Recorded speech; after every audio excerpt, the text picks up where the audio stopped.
할렐루야. 아멘. 오늘 이 밤에 함께 나눌 말씀의 제목은 믿음을 더하소서.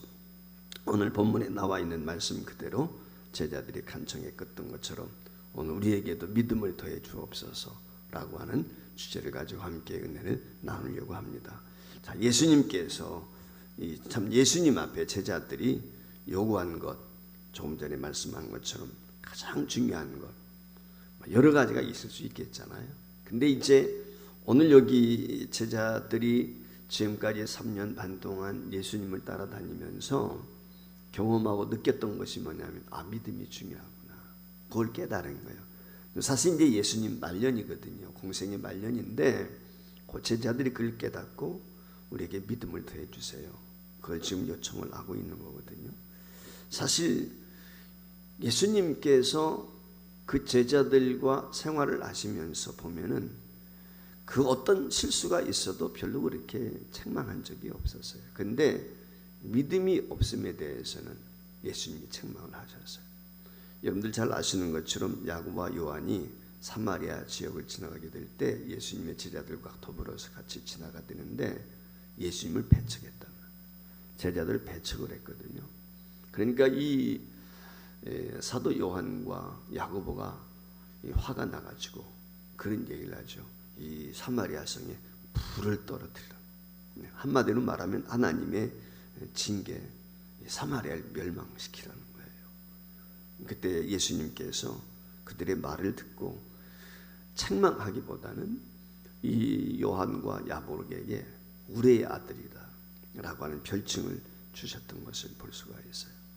특별히 이 야고보와 요한이라는 사람은 길을 갈 때 자기 부모님, 어머님을 모시고 나와가지고 예루살렘에 올라가서 예수님께서 만약에 왕이 된다고 하면은 하나는 우정성, 좌정성을 세워주세요 라고 부탁을 했던 그런 제자란 말이죠.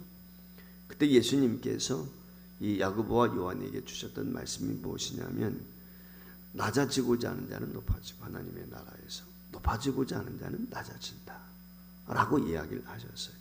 너희가 내가 마시고자 하는 잔을 마실 수 있겠느냐, 어떤 책망을 하신 게 아니고 사실 어떻게 보면 이들이 그 우정성 좌정성을 요구하게 되었을 때 한편으로는 가소롭기도 하실지 모르겠지만 그들의 한편으로는 요구하는 것이 참 뭐라 그럴까, 당돌하다 이런 생각도 가졌지 않았을까, 이런 생각을 우리가 한번 가져보게 되거든요.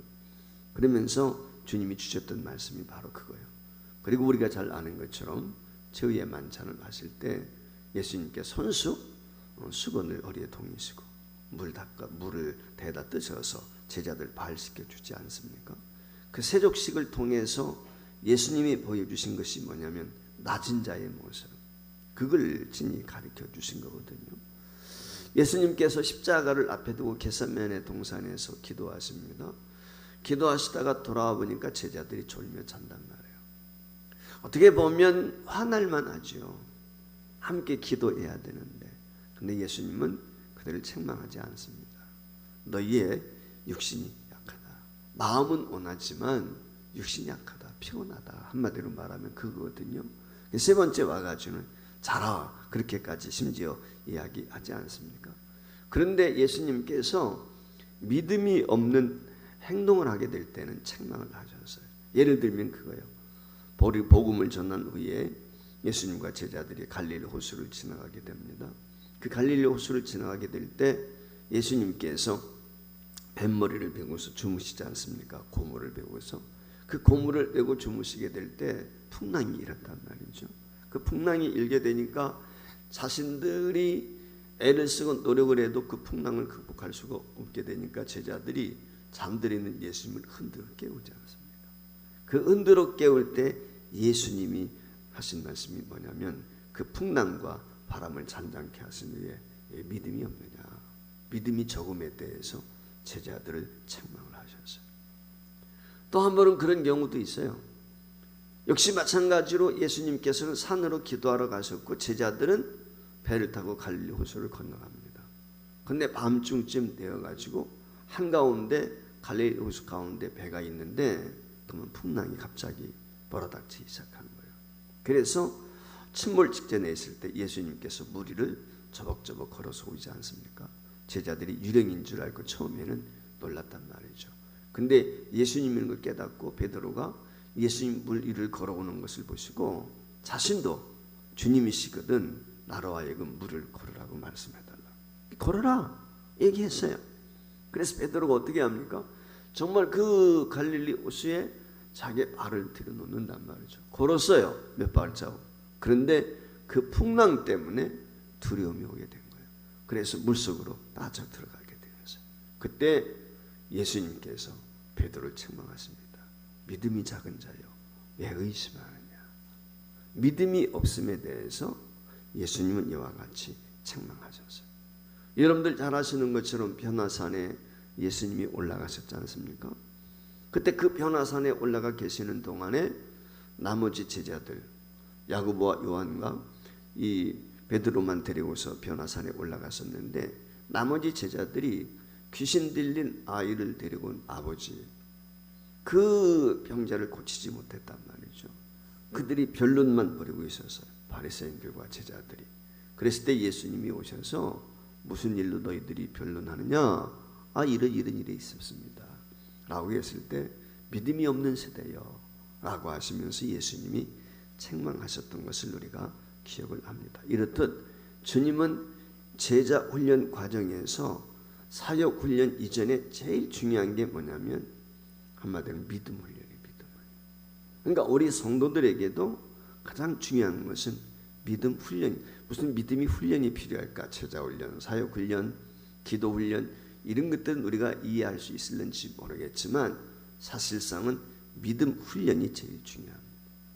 예수님께서 갖가지 이적을 행하셨어요. 그 갖가지 이적을 행하실 때 예수님께서 자주자주 하신 말씀이 있습니다. 그 말씀이 무엇입니까? 내 믿음이 너를 구원하였느니라. 이만한 믿음을 내가 이스라엘 중에서 만나보지 못했다. 내 믿음대로 될지어다.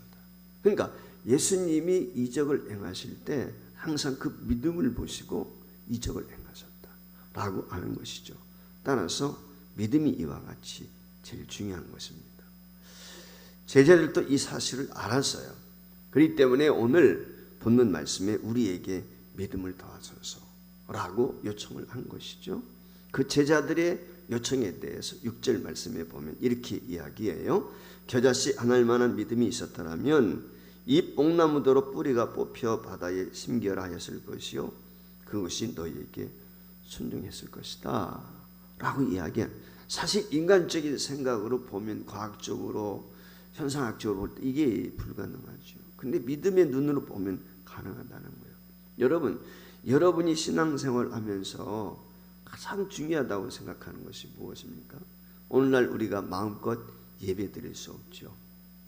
예배생활, 기도생활, 전도생활, 봉사생활 다 중요하죠. 선교하는 것도 다 중요합니다. 근데 한번 생각해 보세요. 믿음이 없는 예배? 믿음이 없는 기도? 믿음이 없는 찬양? 믿음이 없는 봉사? 믿음이 없는 전도? 믿음이 없는 선교? 그게 뭐겠어요? 알맹이 없는 쭉쟁이와 같은 거죠. 그들의 모든 핵심은 믿음이에요. 믿음. 믿음이 없으면 아무것도 아니에요. 허상인 거예요. 믿음이 제일 중요한 거예요. 예배도 믿음이 전제되어야 되는 거죠. 믿음이 없는 예배는 하나의 예식에 불과한 거, 우상 숭배와 똑같은 거예요. 그러니까 제일 중요한 건 믿음입니다. 왜 믿음을 더해달라고 우리가 기도해야 되느냐? 이유가 있습니다. 첫 번째, 신앙의 근간이 믿음이기 때문에 한마디로 말하면 기초요, 뿌리인 것입니다. 자, 우리가 의롭게 되어지는 것이 무엇으로 의롭게 되어지죠? 믿음으로 의롭게 되어지는 것입니다. 여러분, 아브라함이 하나님 앞에 의롭다라고 하는 칭을 받았어요. 그 칭의를 얻게 된 것이 무엇이죠? 다른 게 아니에요. 믿음 때문에 그래요. 그래서 창세기 15장 6절 말씀에 보면 이렇게 이야기했어요.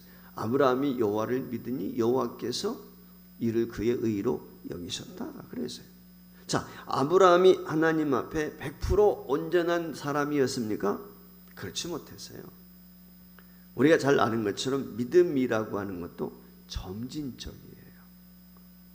그래서 예배소에 보면 그리스도의 장성한 분량에까지 자라가라 그랬어요. 믿음이 자라가야 돼요. 성장해 가는 것입니다. 처음부터 믿음이 완벽할 수가 없습니다. 여러분, 아브라함이 오늘 창세기 15장 6절에서 아브라함이 믿으니 하나님이 의로 여기셨다라고 했을 때 그럼 100% 그가 믿음이 있었기 때문에 의롭다고 하신 것이냐? 완전했기 때문에 그렇지 않다는 거예요. 여러분 아시는 것처럼 아브라함이 하나님의 말씀에 순종해서 가나안 땅에 와서 정착을 했어요. 그 가나안 땅에 와서 정착을 하게 되었을 때 맨 먼저 찾아온 것이 기근입니다. 가뭄이 왔어요. 기근과 더불어서 어려움이 닥친 거지요. 그랬을 때 이 아브라함이 어떻게 하죠? 애굽으로 내려가잖아요. 자기 가솔들을 데리고. 그 애굽으로 내려가게 되었을 때 두려움이 있었어요. 혹시라도 어여쁜 자기 아내로 인해서 아내를 뺏기는 것은 물론이지만 자기 생명이 위태롭지 않을까. 그래서 한 행위가 뭐예요? 자기 아내를 누이라고 한 거예요. 물론 친척이니까 실제 누이도 맞죠. 그러나 자기 아내임에도 불구하고 누이라고 쏘겠단 말이죠. 왜 그렇게 했습니까? 혹시라도 모를 위기를 모면하기 위해서 그랬다. 자, 하나님의 관점에서 보면 세상적인 이치로 봐도 합당하지 않은 거죠. 그뿐이 아니죠. 하나님이 분명히 아들을 주시마 약속을 냈는데 더 기다리지 못하고 어떻게 했어요? 몸종을 통해서 이스마엘을 얻었단 말이죠. 하나님의 뜻과는 배치되는 것입니다. 자신들의 임의로 하나님이 원해서 한 것이 아니라 자신들의 임의로 세상적인 방법으로 자식을 낳았단 말이죠. 여러 과정에서 그는 사실 어떻게 보면 하나님을 100% 신뢰했다고 볼 수도 없고 그가 온전하지 못한 것입니다. 그러나 그럼에도 하나님은 아브라함을 믿고, 참 아브라함은 하나님을 믿고 의지하며 살려고 애썼던 사람입니다.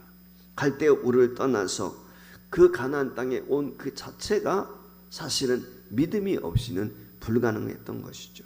특별히 그가 믿음이 있는 행동을 보이는 것 중에 하나가 무엇이냐면 자기 롯과 조카 롯이죠. 더불어서 생활을 하게 될 때 그 삶의 터전이 좁은 거예요. 아브라함도 그렇고 롯도 그렇고 가솔들이 많이 늘어났어요. 가축도 많이 늘어났어요. 그래서 분쟁을 해요. 그 목동들끼리 분쟁을 하게 되니까 갈라서기로 하거든요. 그때 이 아브라함이 어떻게 합니까? 롯에게 이야기하는 것이 창세기 13장 9절 말씀에 보면은 이 조카 롯에게 선택권을 준단 말이죠. 내가 좌하면 나는 우하고 내가 우하면 나는 좌하겠다. 사실 세상의 관습대로 보면 삼촌이잖아요. 어른이잖아요. 먼저 선택권이 있죠. 나이가 어린 사람이 그 서열로 볼 때도 그렇잖아요. 양보해야 맞는 것이 돈이지요. 삼촌이니까. 그런데 아브라함이 먼저 양보합니다. 롯이 어떻게 해요? 돌아보니까 소알 땅, 소돔 고모라성 그 지역이죠. 거기가 너무 좋아 보이는 거예요. 에덴 동산 같단 말이죠. 물된 동산처럼 너무 멋져 보이는 거예요. 그래서 그곳을 택하지 않습니까? 아브라함이 이와 같이 양보할 수 있었던 이유는 어디에 있을까요? 하나님을 믿고 그분을 온전히 신뢰했기 때문에. 이 믿음이 하나님과 의를 이루게 하는 것입니다. 오늘 우리가 하나님께로부터 의롭다함을 얻는 것은 우리의 믿음 때문이에요.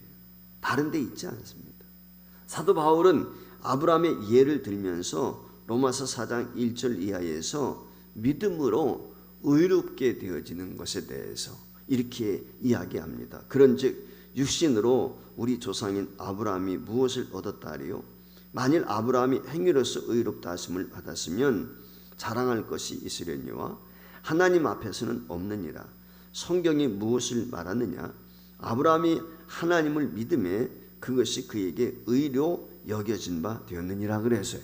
우리가 잘 아는 것처럼 로마서의 대주제는 이신칭의죠. 믿음으로 말미암아 의롭게 되어졌다.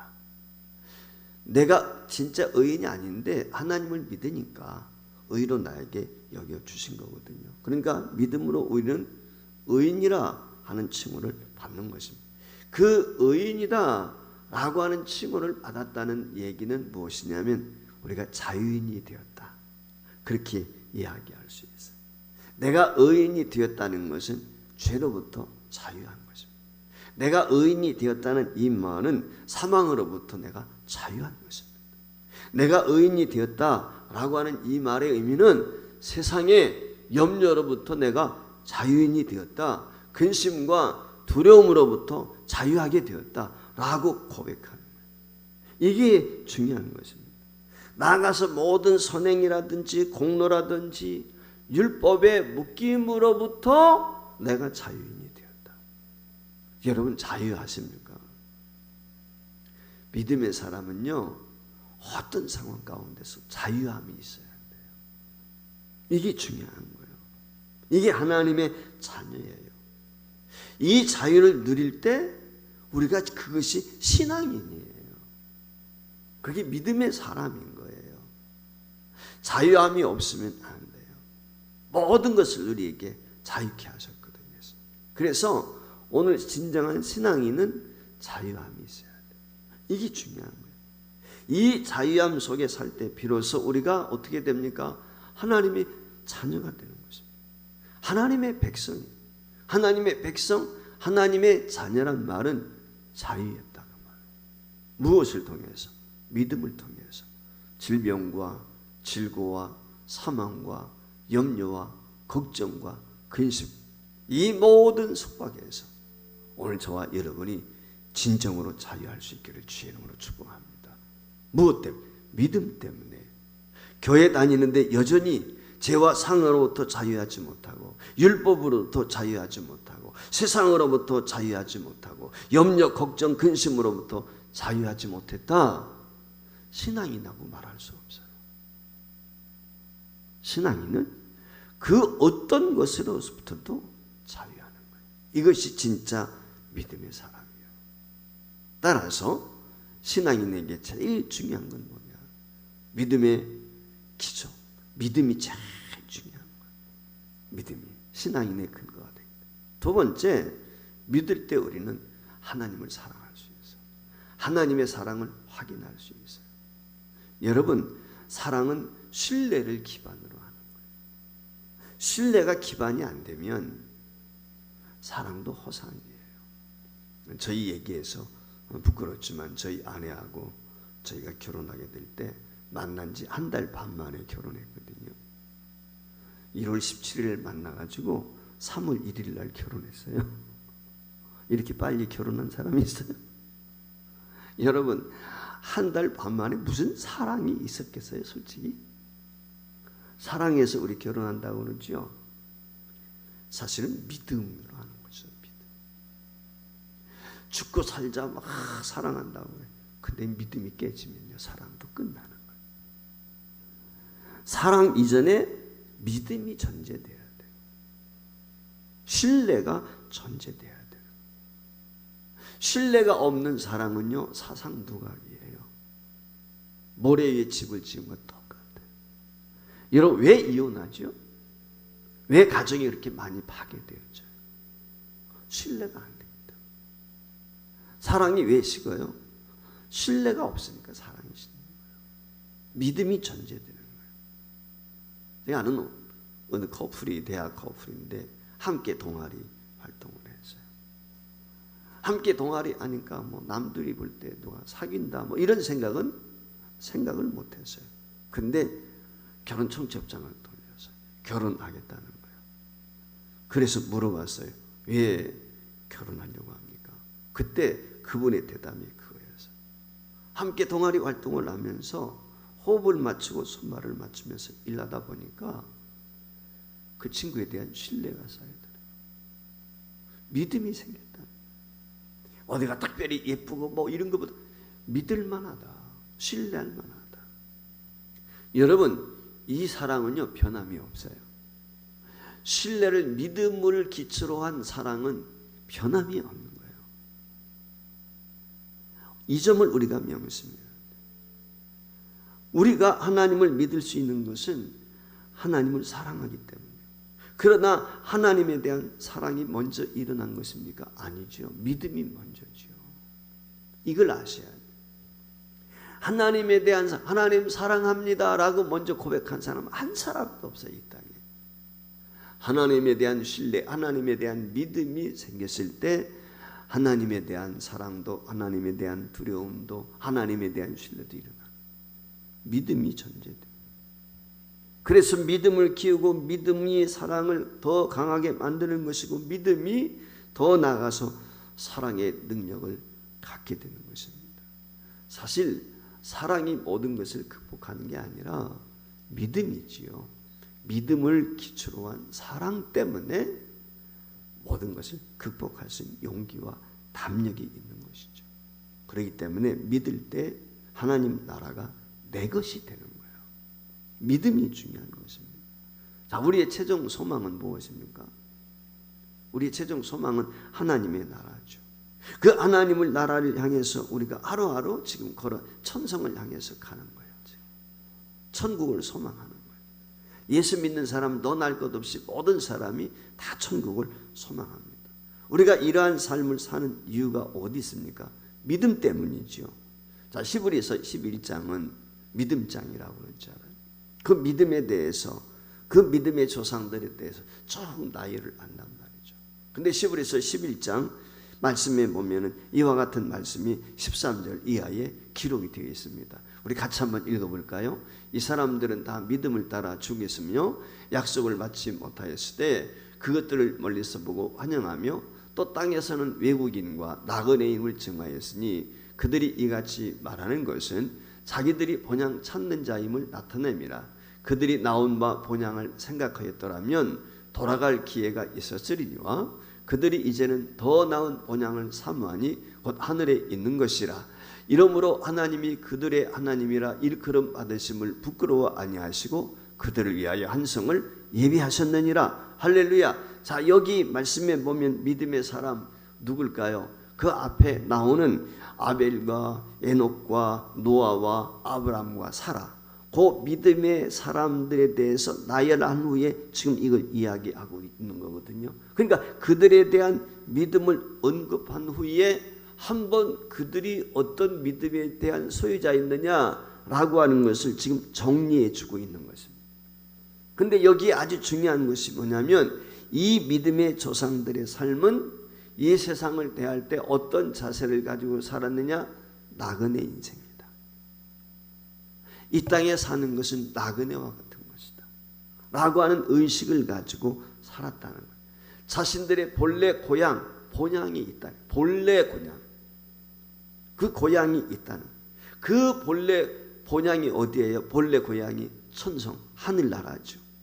그 하나님 나라에 대한 믿음으로 이 땅의 것은, 이 땅의 삶은 나그네로 살았다. 그렇게 지금 이야기하고 있어요. 그러니까 저들이 하나님을 믿었기 때문에 그 믿음으로 세상에 한마디로 말하면 안주하지 않았다 라고 하는 거예요.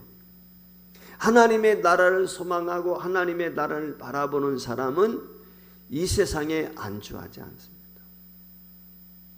이 세상의 것에 목을 매지 않아요.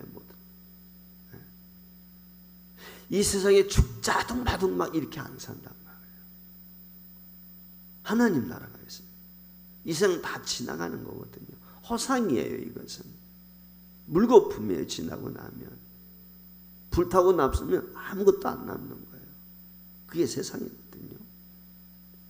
오늘 저와 여러분이 기억해야 될 것은 믿음이 우리의 소망을 견고하게 하는 거예요. 우리의 진정한 소망은 하나님의 나라죠. 천성인데 그 소망을 우리가 굳게 붙잡는 것이 뭐냐면 믿음 때문이에요.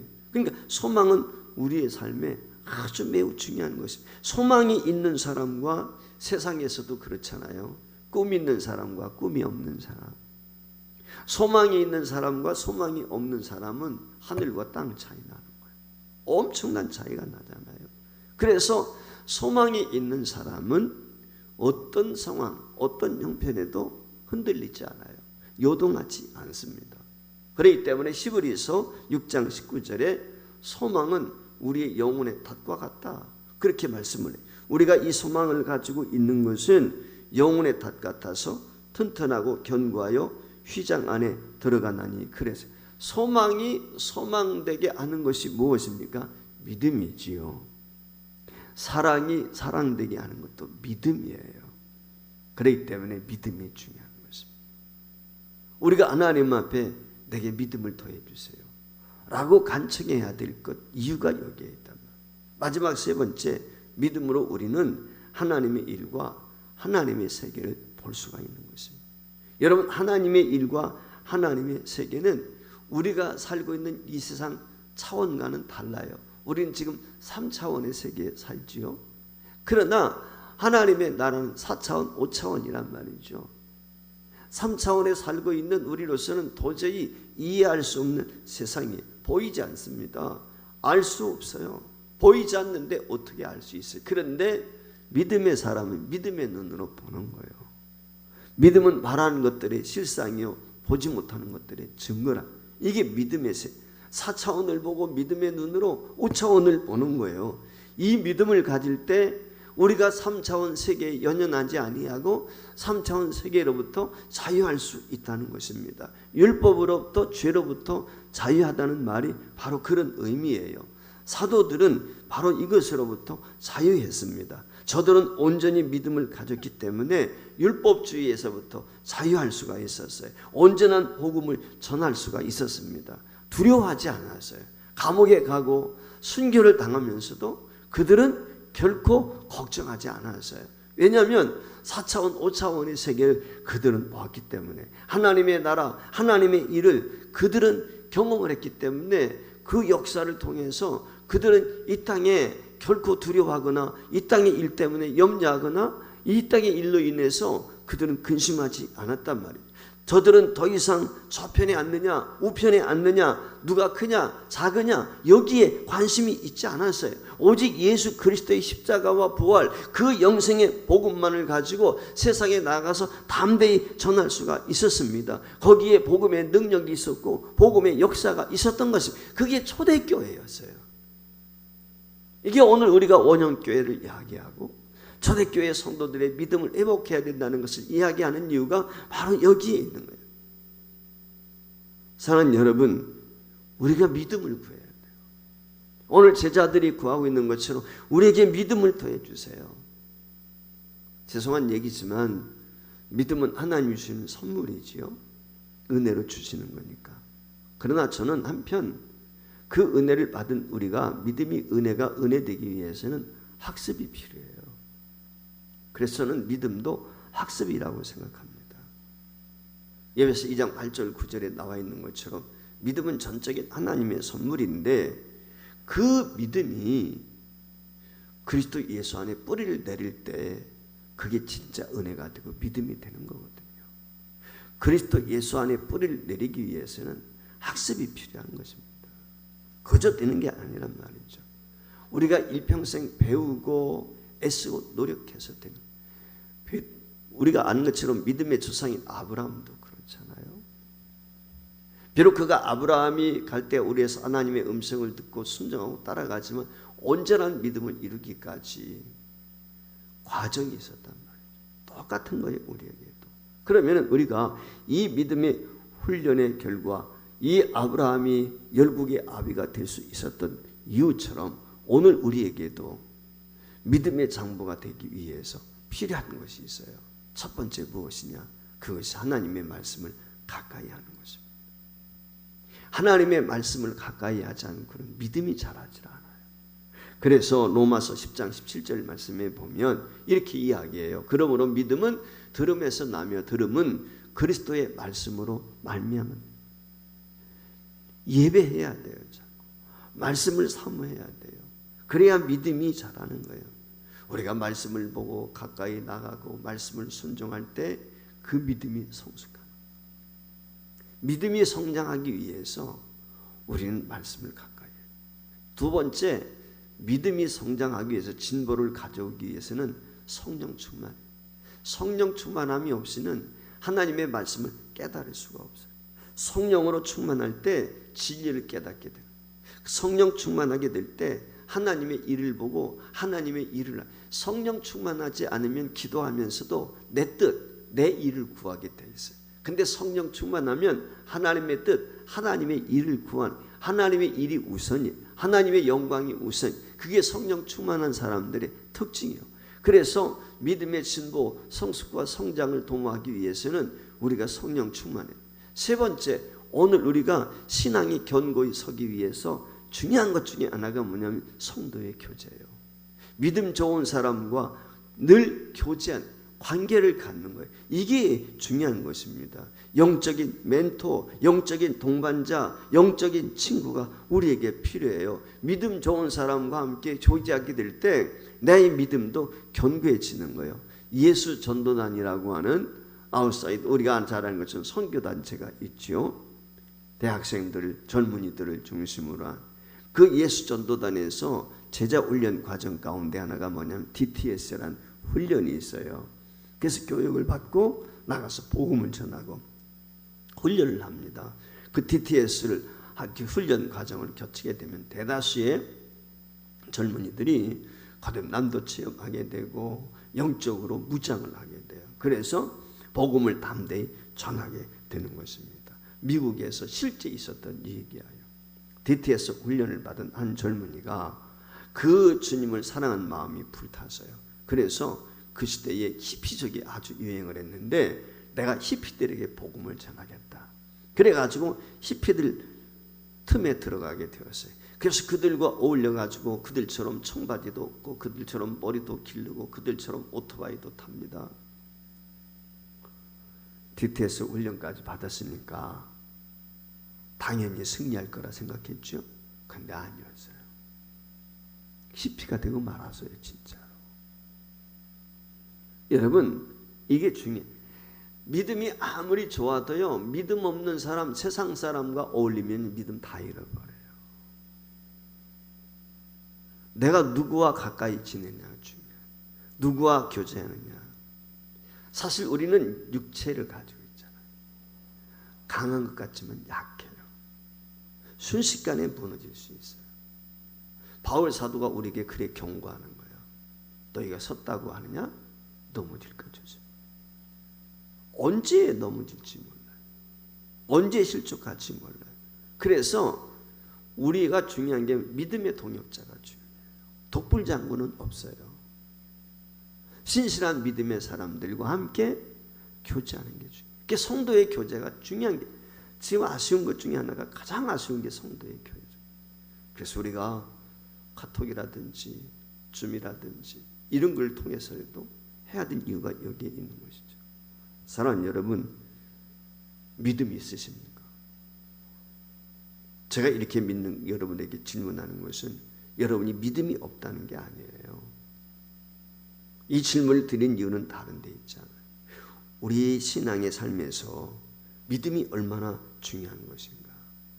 다시 한번 저와 여러분이 일깨우고 우리의 믿음을 점검하고 그 믿음을 더하기 위해서인 것입니다. 여러분, 우리의 믿음이 성숙될 때 비로소 우리는 하나님의 일을 보게 되고 알게 되고 더욱 사랑할 수 있습니다.